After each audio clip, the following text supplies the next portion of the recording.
Hi friends, welcome back. And today we are going to discussing about POM with Page Factory. Okay. కొంతమంది నా దాంట్లోంచి కామెంట్స్‌లో అడుగుతున్నారు. వాళ్ళకి అంటే page object model with page factory ఎలా యూజ్ చేసాం, ఎలా ఇంప్లిమెంట్ చేస్తాం అనే దాని గురించి అడిగారు. And before starting my mobile automation testing ఇది చేయాలనిపించి నేను అదే హోల్డ్ చేసి చేస్తున్నా. దీని తర్వాత నేను mobile automation testing with Python అనేది చేస్తాను ప్లేలిస్ట్. ఓకే. ఫస్ట్ మనకేంటంటే ఇక్కడ page object model with page factory ఎలా ఉంటుంది అనేది తెలుసుకుందాం. ఇది ఫ్యాక్టరీస్ బేసిక్‌గా ఏంటంటే మనకు విత్ పేజ్ ఆబ్జెక్ట్ ఎలా ఉంటది? వితౌట్ పేజ్ ఆబ్జెక్ట్ అంటే ఎలా ఉంటాయి? అనేది కూడా చూద్దాం. ఓకే. బేసిక్‌గా మనము పేజ్ ఆబ్జెక్ట్ మోడల్ అంటే ఇది ఒక డిజైన్ ప్యాటర్న్ అన్నమాట. ఓకే. ఇది ఒక ఫ్రేమ్‌వర్క్ కాదు. బేసిక్‌గా ఎక్కడైనా గాని ఎవరైనా ఇంటర్వ్యూలో అడిగితే పేజ్ ఆబ్జెక్ట్ మోడల్ అనేది ఫ్రేమ్‌వర్క్ అంటే కాదనే చెప్పండి. It is a design pattern and are used to build an object repository for a web element available in the application under the test. సింపుల్‌గా ఇక్కడ కూడా నేను టైప్ చేస్తాను. పేజ్ ఆబ్జెక్ట్ మోడల్ అంటే ఏమంటే as a design pattern. Okay. Used to build an object repository for the web elements available in the application under test. ఇది బేసిక్‌గా. ఎందుకంటే ఒక రిపోజిటరీని బిల్డ్ చేయడం కోసము ఈ పర్టిక్యులర్ పేజ్ ఆబ్జెక్ట్ మోడల్‌ని యూజ్ చేస్తాం. ఓకే. అది కూడా ఎక్కడ యూజ్ చేస్తామంటే under a web application used in test లొకేషన్‌లో ఎక్కడైతే టెస్ట్ లొకేషన్‌లో యూజ్ ఉన్న అప్లికేషన్ ఆ అప్లికేషన్ మనము ఈ పర్టిక్యులర్ దాన్ని యూజ్ చేస్తాం. మనము ఇది ఓన్లీ ఇండివిడ్యువల్‌గా క్రియేట్ చేస్తామా? వేరే అదర్ ఫ్రేమ్‌వర్క్‌తో ఇన్‌బిల్ట్ అవ్వదా అంటే ఎనీ ఫ్రేమ్‌వర్క్‌తో మనం ఈ పేజ్ ఆబ్జెక్ట్ మోడల్‌ని ఇన్‌బిల్ట్ చేయొచ్చు. దేర్ ఈస్ నో రిస్ట్రిక్షన్స్ అన్నమాట. ఎందుకు రిస్ట్రిక్షన్స్ లేవంటే పేజ్ ఆబ్జెక్ట్ మోడల్ ప్రతి ఒక్క ఫ్రేమ్‌వర్క్‌తో కూడా ఇన్‌బిల్ట్ అవుతది. మీరు డేటా డ్రివెన్ వాడొచ్చు, లేకపోతే కీవర్డ్ డ్రివెన్ వాడొచ్చు, హైబ్రిడ్ వాడొచ్చు, కుకుంబర్ వాడొచ్చు, ఇంకేదైనా వాడొచ్చు. Any framework it will be easy to inbuilt of this. Okay. First మనము what I need to understand for this particular page object model. మళ్ళీ మన రియల్ టైమ్‌గా ఎలా ఉంటుందంటే బేసిక్‌గా ఫస్ట్ పాయింట్ కింద ఏం చెప్పొచ్చంటే it is a design pattern where you have to separate Java class file corresponding to each screen or page in a application. It is a design pattern. మీరు ఇదే లెవెల్‌లో కూడా మీరు ఇంటర్వ్యూలో కూడా చేయొచ్చు. What you have understood from the terms of page object model అని ఎవరైనా అడిగినా, లేకపోతే what you have understand exactly for page object model అని ఎవరైనా అడిగినా ఇది చెప్పొచ్చు మీరు. ఇప్పుడు చెప్పే పాయింట్స్‌ని ఒక్కొక్కటిగా. Okay. It is a design pattern. Okay. It is a design pattern. First where you have a separate Java class file corresponding to each screen or page. Pages అన్నప్పుడు, స్క్రీన్ అన్నప్పుడు ఏం చెప్పొచ్చంటే, ఇప్పుడు నాకు గూగుల్ ఓపెన్ చేశాను. Okay. ఇది నాకొక page. Okay. ఇక్కడ నేను గూగుల్ అని సెర్చ్ చేశా. ఇక్కడ నాకు ఒక పేజ్. ఓకే. ఇక్కడ నేను జీమెయిల్ యూజ్ చేశాను. ఓకే. ఇదా సెపరేట్ పేజ్. ఓకే. ఇలా ప్రతి దానికి ఒక సెపరేట్ పేజెస్ అన్నమాట. ఇలా సెపరేట్‌గా ఏవైతే ఉంటాయో దాన్ని మనం పేజెస్ అంటాం. Even you can go head for orange HRM application. Okay. ఈ ఆరెంజ్ హెచ్ఆర్ఎం అప్లికేషన్‌లోకెళ్తే మనకి లాగిన్ పేజ్ అనేది ఒకటి. ఓకే. ఈ లాగిన్ పేజ్ తర్వాత మనం లాగిన్ చేసి అందులో హోమ్ పేజ్ అని, డాష్‌బోర్డ్ అని చెప్పేసి, అకౌంట్ అని, యూజర్ అకౌంట్ అని చాలా ఉంటాయన్నమాట. టైమ్ షీట్ అని చెప్పి ఇలా ఒక్కొక్క అప్లికేషన్ ఉంటుంది. ఓకే. ప్రతి ఒక్క అప్లికేషన్ మనము ఒక పేజ్‌గా గాని, ఒక స్క్రీన్‌గా గాని డిఫైన్ చేస్తాం. దాన్ని మనము చెప్తున్నామన్నమాట. Okay. Screen or page. Okay, in the application. The class file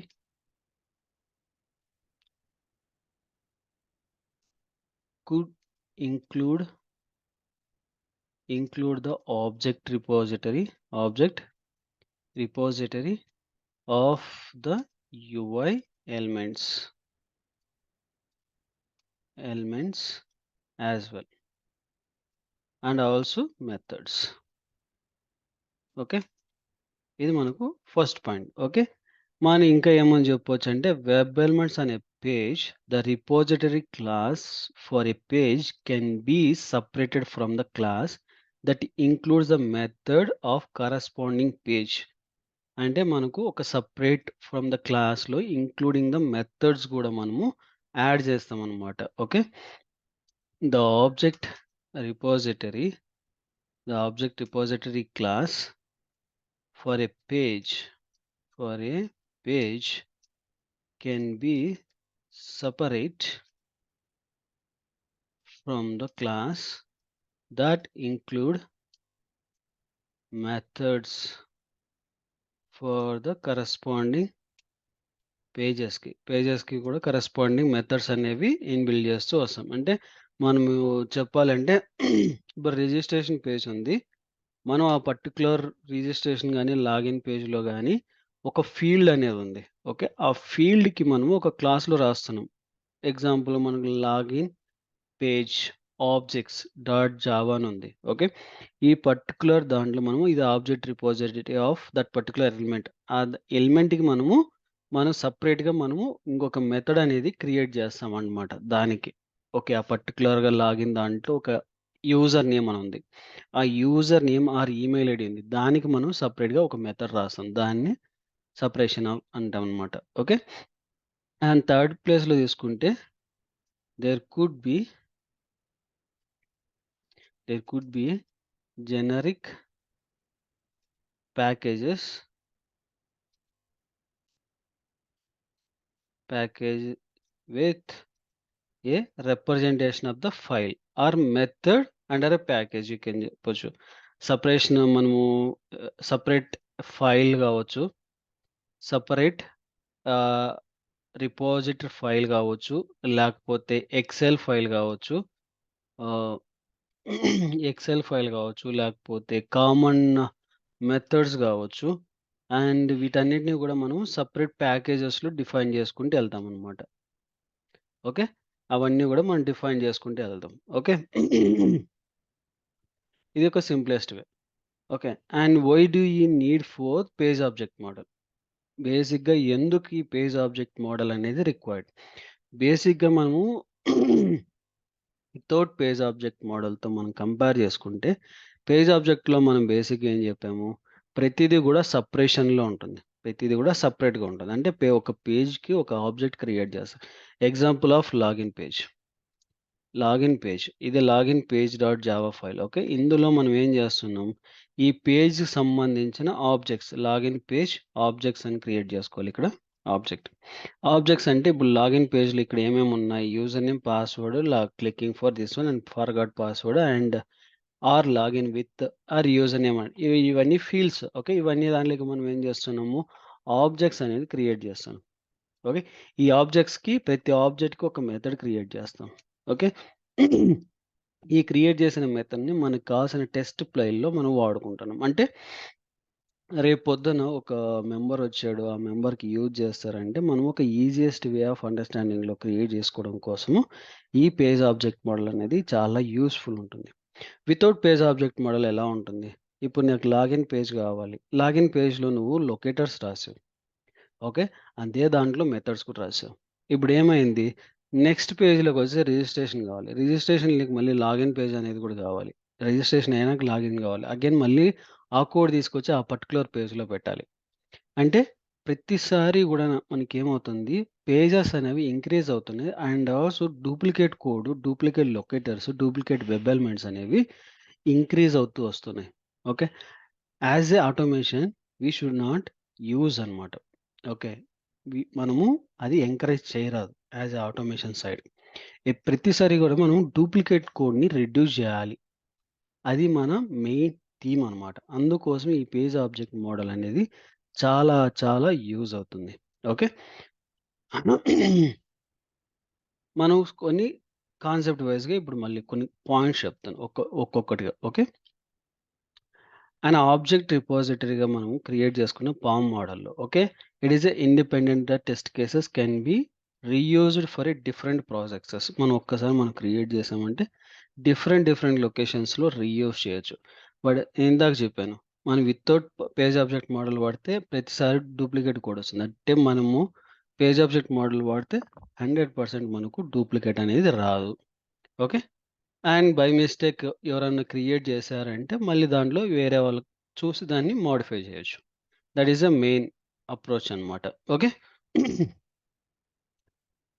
object repository is created in this POM model. It is in, independent of the test cases and can be reused for a different project. Okay, different projects kuda manamu use cheyochu. Okay, the naming conventions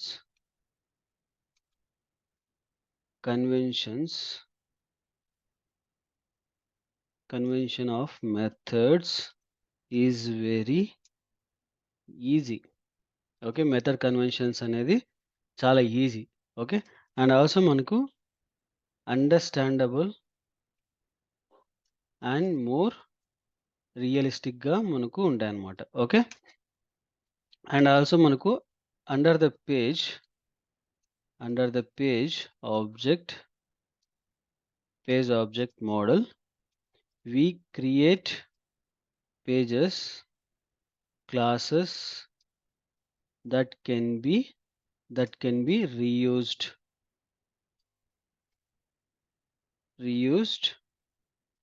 in any other projects. Okay. Also మనకు page object model is easy to develop the framework to use to several advantages ఉంటాయన్నమాట. మనం ఈ page object model use చేస్తే easy for developed framework due to it is a several advantages. The page object model is easy for the developed framework due to it is several advantages. Okay.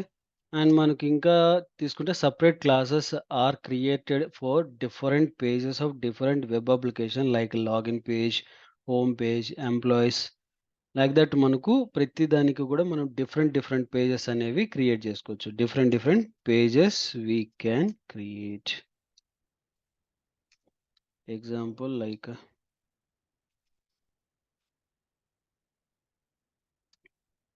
Login page and register page. ఇట్లా మనం ప్రతిదీ కూడా మనం create చేసుకుంటూ వెళ్ళొచ్చు. Okay. మనకు if there is any change in any element in a web element then we can only need to make change in a one class, not required for all classes.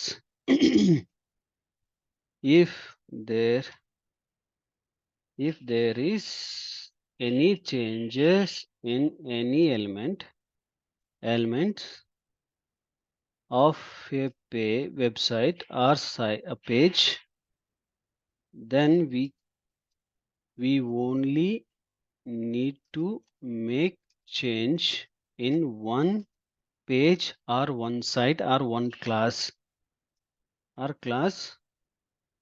not all or not in all classes. ఇదేంటంటే బేసిక్‌గా మనకు ఎప్పుడైనా గానీ మనకు without page object model వాడినప్పుడు మనం ఏం చెప్పా నేను, లాగిన్ పేజ్ క్రియేట్ చేసాను అండ్ రిజిస్ట్రేషన్ క్రియేట్ చేశాను. రిజిస్ట్రేషన్ అని లాగిన్ చేయాలంటే మళ్ళీ మనం రీక్రియేట్ చేస్తున్నాం. అదే కోడ్‌ని రిపిటిషన్ చేస్తాం. Duplicate code first and second. ఇప్పుడు నాకు లాగిన్ పేజ్‌లో ఉన్న యూజర్ నేమ్ అనే ఫీల్డ్ నేమింగ్ అనేది చేంజ్ అయింది. లేకపోతే ఇంకొక యాడ్ అయ్యింది. ఇంకొక ఎలిమెంట్ అనేది యాడ్ అన్నా అయ్యుండొచ్చు. లేకపోతే ఆహ్, ఆల్రెడీ ఉన్న ఎలిమెంట్ యొక్క నేమ్ చేంజ్ అయ్యుండొచ్చు. అప్పుడేంటి మన టెస్ట్ కేస్ ఫెయిల్ అవుతుంది. Without page object model. Okay. అప్పుడు నేను ఎన్ని చోట్ల నా లాగిన్ పేజ్ వాడింటానో అన్ని చోట్ల గూడా నేను ప్రతి పేజ్‌లోకెళ్ళి ఫైండ్ ఔట్ చేసి నేను మోడిఫై చేయాలి కోడ్. అది వెరీ హెడేక్. ఒకవేళ మనం పేజ్ ఆబ్జెక్ట్ మోడల్ వాడితే, నేను నాకు లాగిన్ పేజ్ అనేది సెపరేట్‌గా పెట్టాను గాబట్టి, ఇక్కడ నాది అప్‌డేట్ అయ్యిన్నా, లేపోతే ఇంకొక న్యూ ఫీల్డ్ యాడ్ అయ్యిన్నా, ఈజీగా నేను ఆ పర్టిక్యులర్ లొకేషన్‌లోకి వెళ్లి యాడ్ చేస్తా. అండ్ ఆల్సో నేను ప్రతి పర్టిక్యులర్ దానికి మెథడ్ క్రియేట్ చేసి, ఆ మెథడ్‌ని ఇంకొక చోట ఈజీగా ఇంప్లిమెంట్ చేసేస్తా. అంటే ఒక్క ఫైల్‌లో మాత్రమే నేను మోడిఫై చేస్తా. మిగతా దాంట్లో నేను చెయ్యను. ఈ లాగిన్ ఫైల్‌లో నేను మోడిఫై చేస్తే మిగతా అన్ని చోట్ల రిఫ్లెక్ట్ అయిపోద్ది. ఎందుకంటే రీయూజింగ్ చేస్తున్నాం కాబట్టి. ఓకే. ఇది main advantage. Okay. Finding element, updating element, adding web element చాలా ఈజీగా ఉంటుందన్నమాట. ఓకే. మళ్ళీ script design is more reusable and readable and maintainable in the page object model approaches. Okay. The script design is more reusable and readable and maintainable in the page object model. Okay. అంటే మనకి script అనేది రీయూజబుల్‌లో గాని, రీడబుల్‌లో గాని, మెయింటైనబుల్‌లో గాని చాలా ఈజీగా ఉంటుంది. Okay. It it is a project structure is quiet easy and understandable. Okay. మనకు ప్రాజెక్ట్ అనేది చాలా ఈజీగా ఉంటుంది. ఓకే. అండ్ మనకు can use the page factory in the page object model in order to initialize a web element and store the web element in a cache. Okay.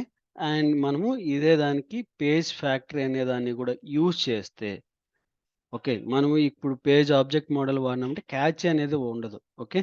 అదే దానికి మనం page factory use చేసామంటే catch అనేది కూడా ఉంటుందన్నమాట. అంటే మనకు బ్రౌజర్ హిస్టరీలో స్టోర్ అయి ఉంటాయి. దాన్ని చెప్తున్నాను అనమాట. ఓకే. మనం బేసిక్‌గా వచ్చి పేజ్ ఫ్యాక్టరీ అని మన మెయిన్ అప్రోచ్. బట్ పేజ్ ఫ్యాక్టరీతో పాటు పేజ్ ఆబ్జెక్ట్ మోడల్ అనేది కూడా చాలా ఇంపార్టెంట్ అనమాట. ఒక్కొక్కటిగా మనం తెలుసుకుందాం. Okay. Can use page factory in the page object model in order to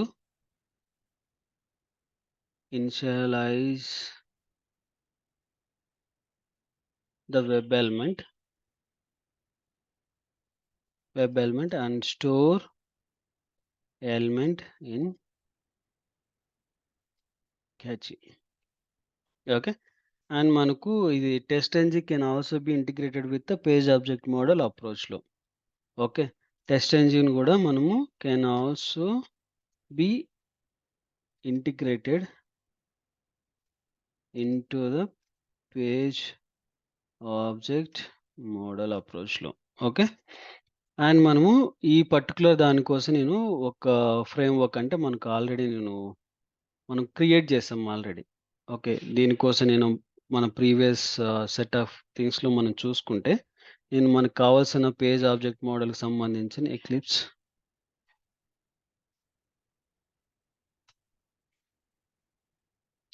దీనికి కావాల్సిన సెటప్స్ అన్నీ కూడా నేను ఆల్రెడీ చేశాను. మనము web driver API testing with cucumber ఫ్రేమ్‌వర్క్‌లో చేస్తున్నప్పుడు, నేను రెస్ట్ అష్యూర్‌లో చేస్తున్నప్పుడు దానికి సంబంధించిన ప్రతీదీ నేను సెటప్ అనేది చేసి చూపించాను. ఓకే. సేమ్ అదే దాన్ని మనం రీయూజ్ చేయబోతున్నాం అన్నమాట ఇప్పుడిక్కడ. ఓకే. ఇంప్లిమెంటేషన్ మనము ఎలా చేస్తాం అంటే, మీరు ఆ పర్టిక్యులర్ దాంట్లో చూసి మీరు ఆహ్, కావాల్సిన డ్రైవర్సు అండ్ లొకేటర్స్ మీరన్నీ గూడా చేసుకున్నారంటే, నెక్స్ట్ వీడియో సెషన్‌లో ఆ పేజ్ ఆబ్జెక్ట్ మోడల్ యూజ్ చేసి ఒక సింపుల్ ఎగ్జాంపుల్‌ని చూపిస్తాను. తర్వాత పేజ్ ఆబ్జెక్ట్ మోడల్ ఇంప్లిమెంట్ చేసితే ఎలా ఉంటుంది? తర్వాత పేజ్ ఫ్యాక్టరీ దాని మీద ఇంప్లిమెంట్ చేస్తే ఎలా ఉంటుంది? అనేది 2 గూడా ఇంకొక 2 వీడియోస్‌లో మీకు క్లియర్‌గా ఎక్స్‌ప్లెయిన్ చేసేస్తాను. ఓకే. ఇది basic information about for page object model. Thank you for watching. Please do subscribe and share to your friends and colleagues. Thank you.